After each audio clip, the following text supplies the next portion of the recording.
Praise the Lord. जय मसीह की। प्रभु यीशु के नाम से मैं आप सभी को ब्लेस करती हूँ और आशीष देती हूँ। Pastor Smriti Tiwari greeting you all in the mighty matchless name of Jesus Christ from Maharashtra. आज हम जब एक साथ इकट्ठा हो रहे हैं इस समय में, तो हम परमेश्वर यीशु के, उसके करुणा के, उसके प्रेम के बारे में बात करेंगे, क्योंकि हम वचन में जाएंगे और देखेंगे कि क्या सच में बाइबल वो है जो हमारे जीवन में, हमारी सांसों में एक नया प्राण फूंकता है। हमारे ब्लड सर्कुलेशन को जब हम बाइबल के वचन पढ़ते हैं तो एक बार फिर से एक स्पीड मिलती है, तरोताज़ा एक नया ऑक्सीजन मिलता है। वो ताकत है बाइबल के वचनों में। तो आज अगर आप कहीं से भी थोड़ा सा भी 0.1% भी निराश हैं, हताश हैं या थके हुए हैं, तो आज ये वचन आपके लिए है। तो चलिए परमेश्वर के वचन में देखते हैं कि प्रभु हमसे क्या कहना चाहता है। बाइबल के जरिए खुदा अपने बच्चों से क्या बातें करना चाहता है। सबसे पहले हम देखेंगे मैथ्यू चैप्टर 11 वर्स 28। मत्ती उसका 11 अध्याय उसके 28वें पद में वचन ऐसा कहता है कि हे सब परिश्रम करने वालों और बोझ से थके हुए लोगों, मेरे पास आओ, मैं तुम्हें विश्राम दूंगा, मैं तुम्हें चैन दूंगा। कितना सुंदर वादा है हमारे परमेश्वर का कि जो थके हैं, जो निराश हैं, जो परिश्रम करते करते, जो शायद मेहनत करते करते या शायद अपने एफर्ट डालते डालते अगर हम जीवन में थक चुके हैं, तो आज परमेश्वर आपसे बात कर रहा है। आज परमेश्वर, हाँ मेरे प्रियो, परमेश्वर आपसे कह रहा है कि मेरे पास आओ, मेरे बेटे, मेरी बेटी, एक बार फिर से मेरे पास आओ। साम 147 भजन संहिता 147 उसके 3 और 4 पद में वचन कहता है कि परमेश्वर यहोवा वो है जो खेदित मन वालों को चंगा करता है। अगर हम दुखी हैं, अगर हम निराश हैं या कहीं ना कहीं से हमारे मन को कोई ठेस लगी है, तो शायद हमारे आसपास जो लोग हैं उनमें इतनी कुव्वत नहीं या उनकी बातों में वो तसल्ली ना मिले जो हमको यीशु के पास आने से मिलती है, जो हमको परमेश्वर के वचनों से मिलती है। क्योंकि यूहन्ना 14 में वचन कहता है, जॉन 14 चैप्टर में 14:27 से कि मैं अपनी शांति तुम्हें देता हूँ।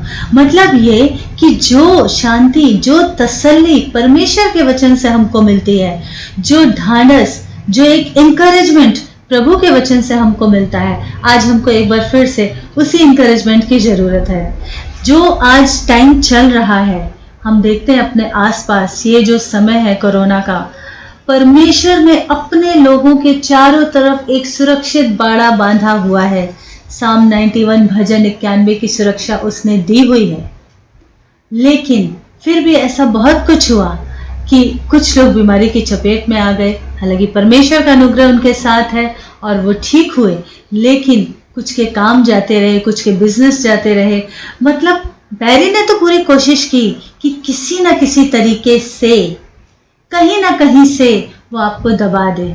लेकिन हम धन्यवाद देते हैं उस खुदावंद यीशु मसीह का, जिसके वचन और जिसके आत्मा के जरिए से, पवित्र आत्मा वो है जो वर्णन से बाहर आनंद देता है, जो हमको तसल्ली देता है, वो हमारा सहायक है और वचन से हमको नया बल मिलता है। इसलिए हम प्रभु का धन्यवाद देंगे, इसलिए हम परमेश्वर का धन्यवाद करेंगे, क्योंकि वो खेदित मन वालों को चंगा करता है। और उसके आगे आपको मालूम है वचन क्या कहता है 4 पद में, भजन 147 उसका 4 पद ये कहता है, वहां पर लिखा है कि हमारा परमेश्वर वो है जो तारों को गिनता है, उनका नाम लेता है, एक एक तारे को गिनता है और उसका नाम रखता है। कितना महान और कितना अद्भुत परमेश्वर। जब ऐसा शक्तिशाली प्रभु हमारा पिता है, तो हमें थकने या निराश होने की जरूरत ही नहीं है। क्यों? क्योंकि हमको उसने वायदा दिया है कि मैं जगत के अंत तक तेरे साथ रहूंगा, मैं जगत के अंत तक मेरे बेटे तेरे साथ रहूंगा, मेरी बेटी मैं तेरे साथ रहूंगा। उसने ये हमको वादा दिया है। हम उसके वादों को अगर अपने दिल में लेके चलेंगे तो हम कभी भी थकेंगे नहीं, हम कभी भी निराश नहीं होंगे। हम खेदित मन के, हो सकता है लोगों के जरिए से, हो सकता है सिचुएशन के जरिए से, सर्कमस्टेंसेस के द्वारा कुछ खेद हमारे अंदर आ जाए, पर वो टिकने वाला नहीं है। क्यों? कि मत्ती उसके 8वें अध्याय के 17वें पद में, मैथ्यू चैप्टर 8 वर्स 17, वहां पर वचन ऐसा कहता है कि यीशु ने आप ही हमारी दुर्बलताओं को ले लिया, उसने हमारी बीमारियों को उठा लिया। क्रूस पर जाने से पहले कोड़े खाने के द्वारा, 39 कोड़े खाने के द्वारा उसने हर एक बीमारी को हरा दिया। क्रूस पर जाकर उसने हमारे पापों के बदले दाम चुकाया और मृत्यु को हराया, लहू बहाया, जो कि हमारे लिए छुटकारे का दाम बन गया, जो हमारा रिडम्पशन, यीशु हमारा छुटकारा बन गया। आपको मालूम है, जब हम ट्रांसफरेबल जॉब में थे और एक बार हम ऐसे किसी स्टेट में पोस्टिंग थी हमारी, और वहाँ पर हम जिस चर्च में जाया करते थे वहाँ पर बहुत से नर्सिंग के स्टूडेंट्स आते थे। पंजाब से आते थे, केरला से आते थे, गुजरात से आते थे, बहुत सारे, और एक अच्छी सहभागिता होती थी वहाँ पर हम सब लोगों की। तो जो गुजरात से जो लड़कियां आती थी वो अक्सर चर्च में एक सॉन्ग गाती थी और वो मुझे बहुत पसंद था। और वो सॉन्ग ऐसा था, पहुंचोगे उस पार तुम सियोन के यात्री, लहरों को देखकर डरना नहीं, सागर को लहरों को जिसने बनाया वो है कश्ती में तेरी, लहरों को देखकर डरना नहीं। आमीन। कितना खूबसूरत वादा है ये कि जिसने सागर को, जिसने लहरों को बनाया है वो खुद हमारे जीवन की कश्ती में है। हमें डरने की ज़रूरत नहीं है, हमें घबराने की ज़रूरत नहीं है, हमें हताश होने की ज़रूरत नहीं है, क्योंकि खुद जिंदा खुदा यीशु मसीह आपके जीवन की कश्ती में है। वो आपका नाविक है। आपके जीवन की बागडोर, आपके जीवन की पतवार, आपके जीवन की सारा जितनी लगाम है वो यीशु के हाथ में है, बशर्ते कि आपने अपना तिकड़म ना भिड़ाया हो। आपने अगर सारा इंचार्ज अपनी लाइफ का यीशु को दे रखा है, उसको अपना इंचार्ज बना रखा है, तो कोई जरूरत नहीं है निराश होने की, क्योंकि कोई भी बैरी की चाल, कोई भी निराशा आपको डिगा नहीं सकती, आपको हिला नहीं सकती। आपको निश्चिंत रहना है, क्योंकि वो जिसने सागर को, जिसने लहरों को बनाया है वो आपकी कश्ती में है। आमीन। मैथ्यू चैप्टर 8 वर्स 29 जब हम पढ़ के देखते हैं तो वहाँ पर ऐसा लिखा हुआ है कि वो जो व्यक्ति था जिसमें बहुत सारी दुष्ट आत्माएं समाई हुई थी, जिनका नाम था सेना, लेजेंड, जिसमें समाये हुए थे, जब यीशु ने उनको दुत्कार कर निकाला तो उन दुष्ट आत्माओं ने भी यीशु से विनती करी और उससे आज्ञा मांगी कि प्रभु वो जो दूर पहाड़ पे वो जो सोरों का झुंड है हमको वहां पे चले जाने दे।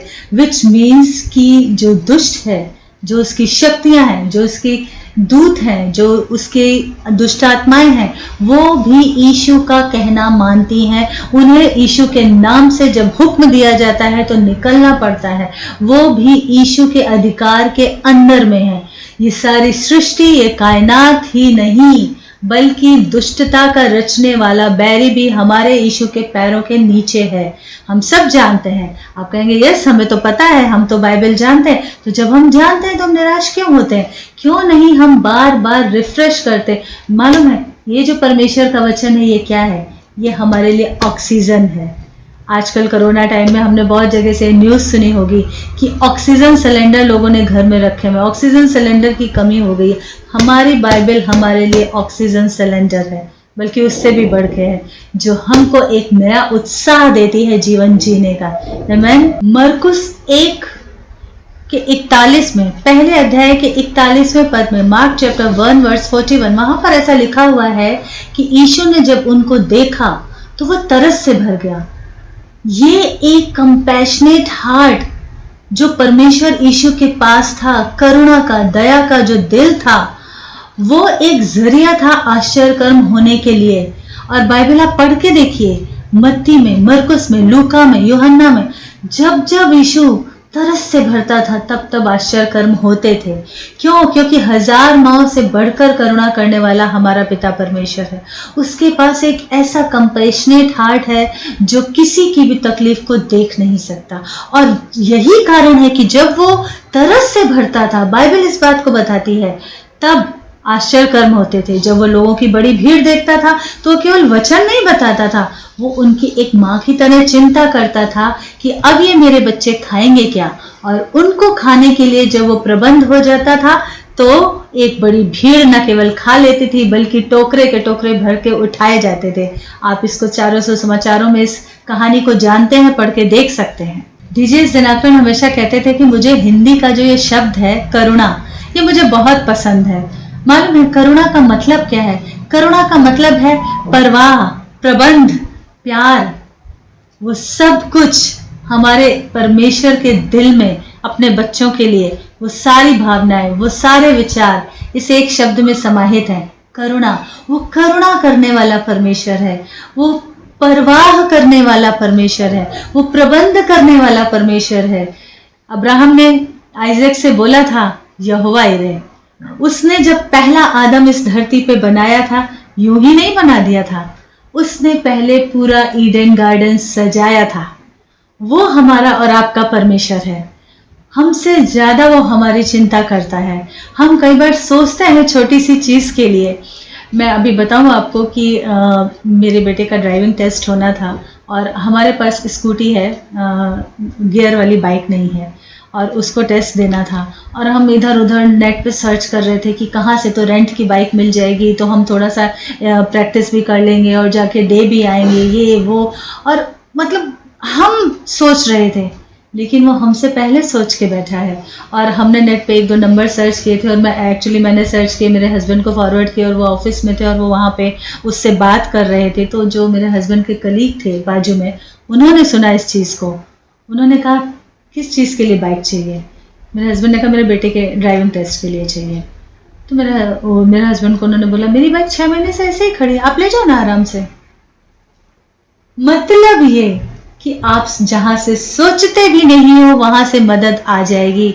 वो मुहैया कराने वाला परमेश्वर है, वो प्रबंध करने वाला परमेश्वर है। आपके पैदा होने से पहले उसने आपके लिए सारे प्रबंध करके रखे हैं। हाँ, फिर आप बोलेंगे कि तो फिर मुश्किलें क्यों आती हैं, कठिनाइयां क्यों आती हैं? आती हैं क्योंकि बैरी नहीं चाहता कि हम अपने परमेश्वर के प्रेम को समझ सकें या उसके प्रेम की आशीषों को ले सकें। वो तो चाहता है कि हम थके और हारी हुई मानसिकता के साथ जिएं, लेकिन हमारा परमेश्वर ऐसा नहीं है। भजन 55:22, साम 55 वर्स 22 कहता है कि अपना बोझ यहोवा पर डाल दे।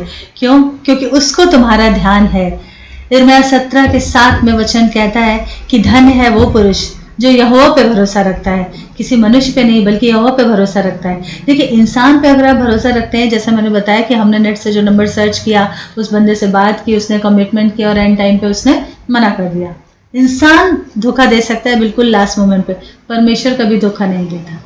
ये हम अपने जीवन की छोटी से छोटी, मैं ऐसा करती हूँ और वही प्रैक्टिकल मैं आपको करने के लिए कह रही हूँ। जब कभी ऐसा लगे कि यार ये वाली मुश्किल बहुत बड़ी है, ये वाला पहाड़ बहुत बड़ा, वचन में तो लिखा है कि तुम राई के दाने बराबर विश्वास से पहाड़ को हटा दोगे और समुद्र में गिरा दोगे, पर यार लगता है ये वाला इस राई दाने बराबर विश्वास से हिलने वाला नहीं है पहाड़, इस बार तो ज्यादा बड़ा पहाड़ है। नहीं, उस वक्त वो छोटे छोटे मिरेकल्स, वो छोटे छोटे आश्चर्य जो परमेश्वर ने, जिस दिन आपका उद्धार हुआ था, जब आप बॉर्न अगेन हुए थे, उस दिन से, आपके साल्वेशन के पहले दिन से लेकर आज तक किए हैं, उनको नाम बनाम 1 by 1 उनको काउंट करिए अपनी फिंगर्स पे। अच्छा, उस दिन ऐसे हेल्प आई थी, अच्छा उस दिन ऐसे में बचा था, उस दिन ऐसे में बच गई थी, उस दिन इस तरीके से मेरी मदद आई थी, जहां से एक्सपेक्ट भी नहीं कर रहे थे, अनएक्सपेक्टेड वे में मदद आ गई थी।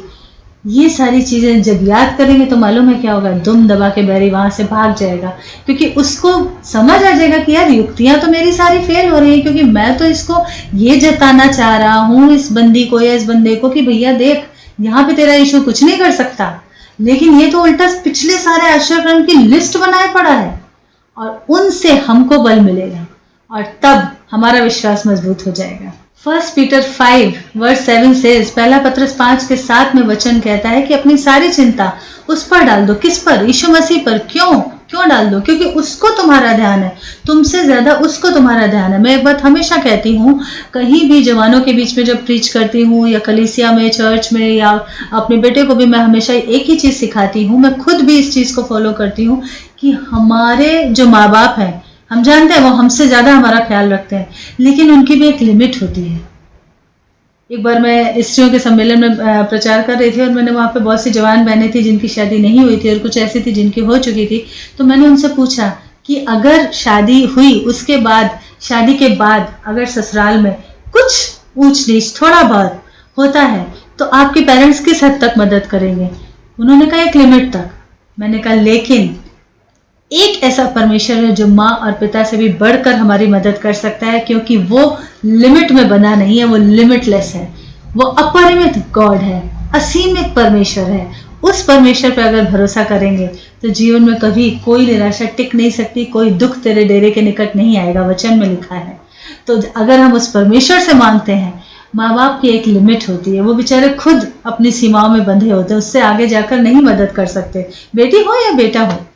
पर परमेश्वर यीशु वो है जो सीमाओं से परे है, जो सीमाओं के बियॉन्ड द लिमिट जाकर भी जो आपकी मदद कर सकता है। आज अगर आपके जीवन में कोई ऐसी बात है जो आपको परेशान कर रही है, कोई ऐसी तकलीफ है या बीमारी है या ऐसी भावना है जो बहुत दिनों से आपको मत रही है, प्रभु कहता है, परमेश्वर का आत्मा कहता है, आज ये समय है कि वो सारे बंधन टूट जाएंगे। आज ये समय है, एक बार फिर से अपने को रिफ्रेश करिए और उन पुरानी बातों को याद करिए कि कैसे प्रभु ने आपकी मदद की थी हर बार। आज वो परमेश्वर कहता है कि जो मैंने अब तक किया, वो परमेश्वर जो लाल समुद्र को 2 भाग कर देता है, वही परमेश्वर है जो आज भी हमारे लिए वही करने के योग्य है। वो परमेश्वर जो 40 साल जंगल में इजरायलियों को लिए फिरा और वो कहता ना तुम्हारे जूते फटे, ना तुम्हारे कपड़े पुराने हुए। सोचो, वो जो बच्चे निकले थे उनको भी कपड़ों की घटी नहीं हुई, क्योंकि वो बढ़ते गए उनके साथ साथ।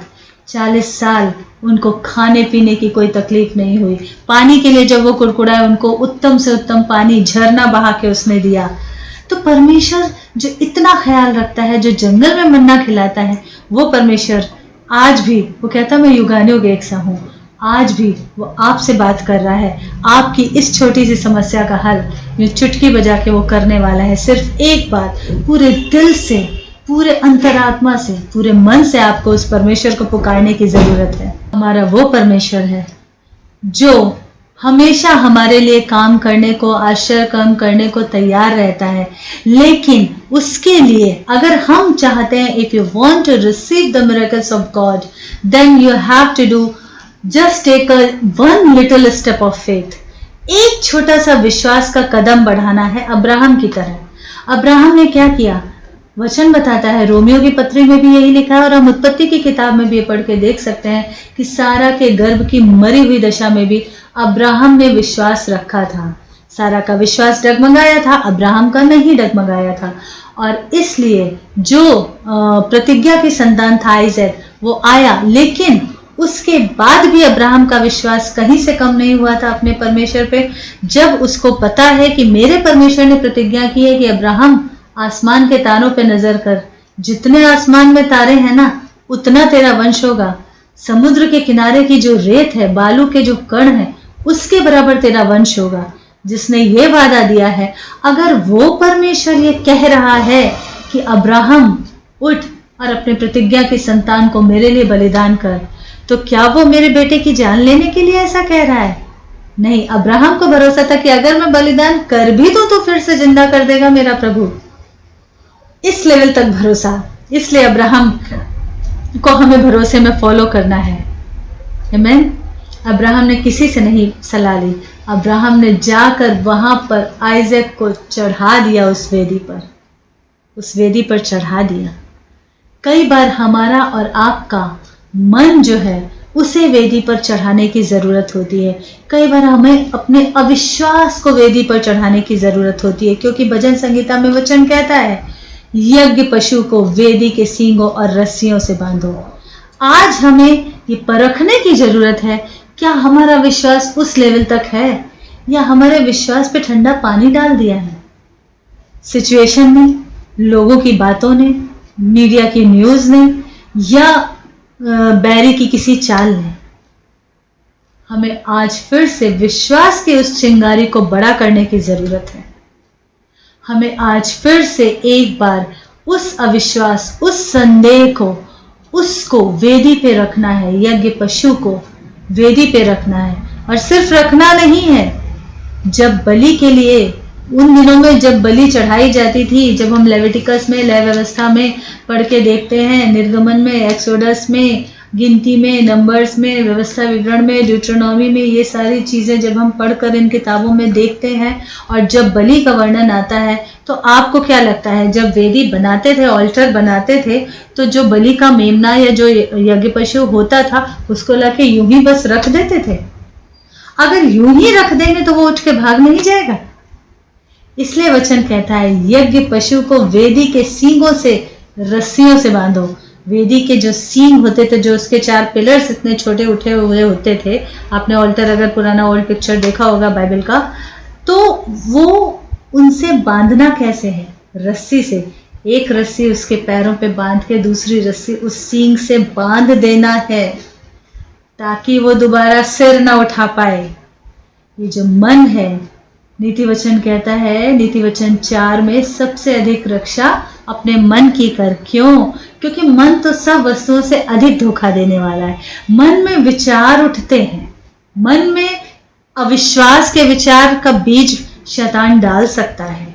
हमें विश्वास में चलना है क्योंकि हम विश्वासी कहलाते हैं। हम क्या कहलाते हैं? बिलीवर। हम जितनों ने यीशु को अपना पर्सनल सेवियर, व्यक्तिगत उद्धारकर्ता करके ग्रहण किया है, हम विश्वासी लोग हैं।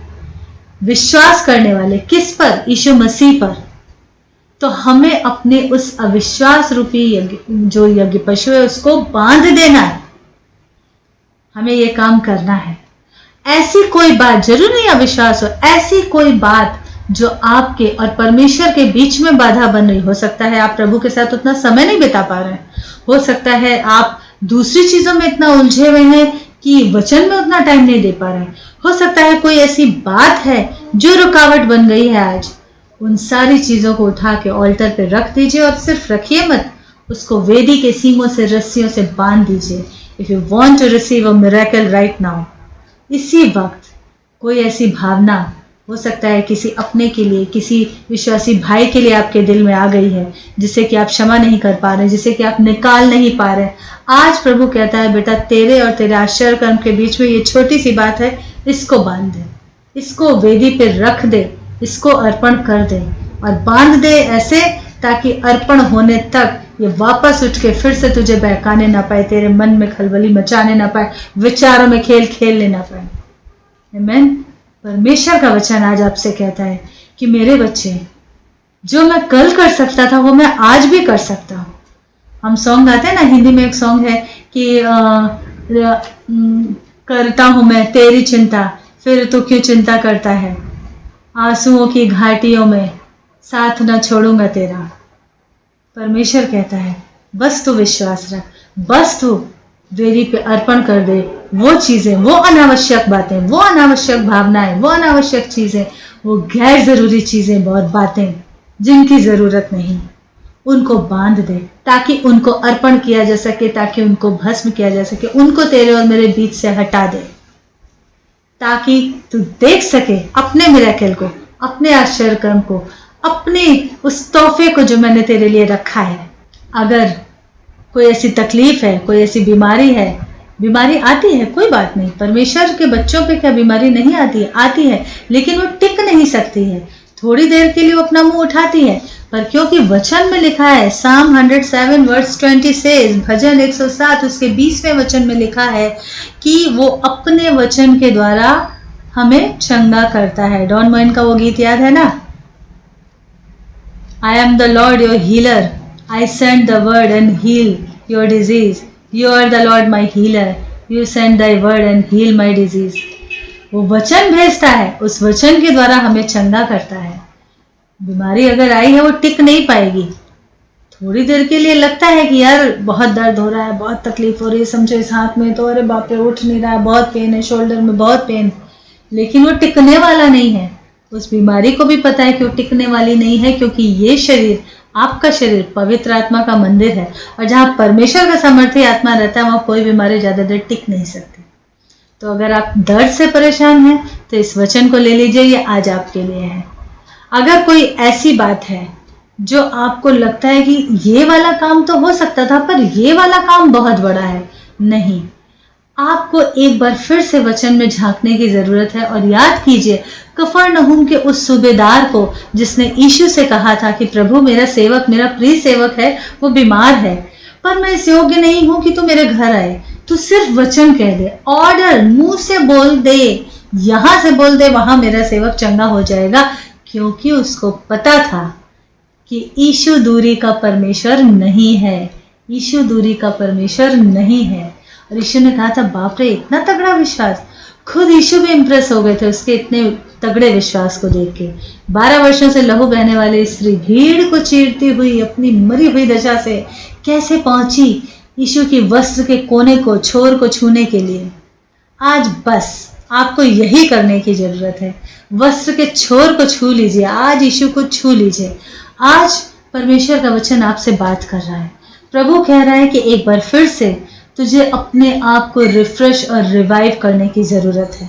एक बार फिर से उन बातों को अपने बीच से निकालने की जरूरत है, ताकि वो सारी आशीषें जो मसीह यीशु में इफिसियन चैप्टर 1 वर्स 3 के अकॉर्डिंग मैंने तुझे दे रखी है मेरे बच्चे, उनको तू पा सके। मैथ्यू 7:7, मत्ती 7:7 हम सबका फेवरेट वचन है, हम जानते हैं और सबको मुझे लगता है याद भी है आप सभी को।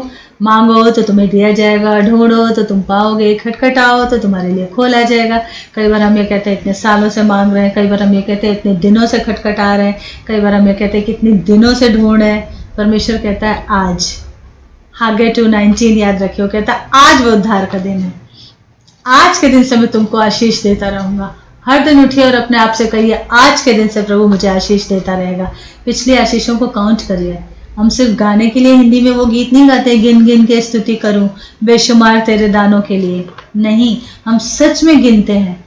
आपको पता है, लिस्ट बनाइए, छोटी से छोटी हर वो बात याद करिए उद्धार के दिन से लेके आज तक। हम लोग कई बार अक्सर एज ए फैमिली, मैं और मेरे हस्बैंड एक्चुअली ऐसा करते हैं, इसलिए मैं आपको प्रैक्टिकल करने को कह रही हूँ। जब लगता है कि यार इस चीज़ के लिए इतने दिनों से प्रेयर कर रहे हैं, ये वाला हाथ का दर्द नहीं ठीक हो रहा है, ये वाला ये काम नहीं हो रहा, उस वक्त हम फिर से याद करते हैं कि जब हम हैदराबाद में थे तब परमेश्वर ने क्या क्या किया, जब हम राजस्थान बॉर्डर पे परमेश्वर ने क्या क्या किया, कर्नाटक में थे तब प्रभु ने क्या क्या किया। हम वो सारी चीजें याद करते हैं और उससे होता क्या है कि खुद हमको अपने आत्मा में एक रिवाइवल मिलता है, खुद हम तरोताजा हो जाते हैं कि नहीं, उस परमेश्वर ने जो तब किया था वो आज भी करेगा। अगर वहां से निकाला था तो इस सकेती से भी निकालेगा। वो एक प्रैक्टिकल है जो आपको अपने लिए करना है और आपका मिरेकल आपसे 1 इंच भी दूर नहीं है। यीशु इस जीवन में, इस धरती पे क्यों आए थे? शैतान के कामों का नाश करने के लिए आए थे। और बाइबल हमें बताती है कि परमेश्वर के लिए कुछ भी असंभव नहीं है। जो चीजें मनुष्यों से मुश्किल दिखती हैं, उनके लिए असंभव दिखती हैं, वो भी यीशु के लिए संभव है। मतलब नामुमकिन शब्द मेरे परमेश्वर की डिक्शनरी में नहीं है, उसके शब्दकोश में नहीं है। तो जो इतना अद्भुत और महान परमेश्वर है, क्यों ना आज हम उसको सिर्फ दिल से धन्यवाद दें। भजन संहिता 50 उसका आखिरी पद कहता है कि धन्यवाद के बलिदान का चढ़ाने वाला मेरी महिमा करता है। तो जब हम धन्यवाद देते हैं, जैसा मैंने अभी बताया कि सारे पिछले आश्रय कर्मों को याद करिए और धन्यवाद दीजिए, तो क्या होता है, सारे बंद दरवाजे आशीषों के खुलते जाते हैं। आशीषों की कुंजी क्या है? धन्यवाद का बलिदान। आइए आज आप और हम मिलकर सिर्फ धन्यवाद देंगे यीशु को, दिल से कहेंगे प्रभु तेरा धन्यवाद, यीशु तेरा धन्यवाद, पिता तेरा धन्यवाद, पवित्र आत्मा प्रभु तेरा धन्यवाद। तेरा धन्यवाद कि तूने हमारी आत्मिक आंखों को खोला, तेरा धन्यवाद कि तूने हमें चुन लिया, क्योंकि यीशु कहता है मैं बीमारों के लिए आया हूँ, भले चंगों के लिए नहीं आया हूँ। एक समय हम पाप के रोगी थे, एक समय हम इस दुनिया के दलदल में फंसे हुए थे, तूने हमें दलदल से निकाल के चट्टान पे खड़ा किया। तेरा धन्यवाद, तेरा धन्यवाद कि तूने मेरे परिवार को उद्धार दिया, तेरा धन्यवाद कि तूने हमको रोजी रोटी दी, तेरा धन्यवाद कि तूने हमें अच्छा स्वास्थ्य दिया, तेरा धन्यवाद कि तूने हमें अच्छी कलीसिया दी, तेरा धन्यवाद कि तूने हमें अच्छे सेवक दिए जो वचन में हमारी अगुवाई करते हैं, तेरा धन्यवाद कि तूने मत्ती के 28 अध्याय के आखिरी वचन में कहा है कि मैं जगत के अंत तक तेरे साथ हूँ। मैथ्यू चैप्टर 28 वर्स 20, मैं जगत के अंत तक तेरे साथ हूँ। और उसका वादा है कि वो रैप्चर में हमें लेके जाएगा, बादलों पे हम उससे मिलेंगे। तो प्रभु परमेश्वर तेरा बहुत बहुत बहुत धन्यवाद। ट्रिनिटी गॉड, तेरे परमेश्वर तेरा धन्यवाद। आइए दिल से उसको धन्यवाद दे। प्रभु तेरा धन्यवाद, प्रभु तेरा धन्यवाद। और हर दिन उससे कहें कि प्रभु मेरे अंदर जो तेरे लिए लगन है, जो आग है, जो खौलाहट है, उसको कभी ठंडा मत पड़ने दे। पवित्र आत्मा से ये निवेदन करें कि प्रभु जो खौलाहट है, क्योंकि होता क्या है, हर दिन जीवन की उठापटक में हम एक जैसे नहीं रहते, कभी बहुत ज्यादा पंप, कभी थोड़ा सा कम, वो चीज हमारे जीवन से दूर हो जाए और हम हमेशा खौलाहट से भरे रहें। कुछ भी हो, पर हम प्रभु के प्रति खौलाहट से भरे रहें, उसके प्रति प्रेम से सराबोर रहें, उसकी आश्चर्य कर्म, उसकी मनोहरता पे दृष्टि लगाए रहें। प्रभु तो हमारे मन को नया कर, रिफ्रेश कर, एक नया अभिषेक उड़े, नया अभिषेक उड़े। यीशु मसीह के नाम में आइए इस दुआ को मांगे, हर दिन की हमारी प्रार्थना बन जाए और प्रभु आप में से हर एक को आज नाम बनाम आशीष दे। वो चीजें जो आप सोच रहे थे, वो बंधन जो आपको रोके हुए थे, वो आज टूट जाए। यीशु के नाम से मैं ये घोषणा करती हूँ और यीशु मसीह के नाम से एक बार फिर से आप आत्मा में एलिया की तरह, एलिशा की तरह खौलाहट से भर जाए। यीशु के जैसे बनने में पवित्र आत्मा आपकी मदद करे। पौलुस कहता है कि imitate me as I imitate Jesus, वैसे बनते चले जाएं। आमेन। May God fill you with thy Holy Spirit.